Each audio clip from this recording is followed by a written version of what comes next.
Alam mo, isa sa pinakamasarap na pakiramdam ang pagmumotor ng long ride.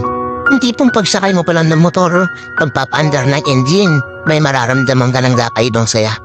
Dahil kapag nagmumotor ka na sa mahabang biyahe, talagang nakakawala ng stress at ma-appreciate mo pa ang ganda ng mundo. Yung tipong habang nagmumotor ka, masasabi mo na lang sa sarili mo na, wow, ang sarap palang mabuhay.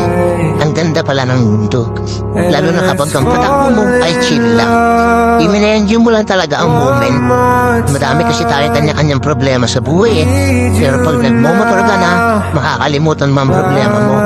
Lalo na kapag maganda ang view, maganda ang kalsada, tapos di mo namamalayan, nagkakaroon ka na pala ng positive mindset. Dahil magaan ang pakiramdam mo eh. Kaya kapag stress ka na, kailangan mo lang din talaga minsan ng mahabang biyahe bilang isang pahinga. Ang weird, no? Kasi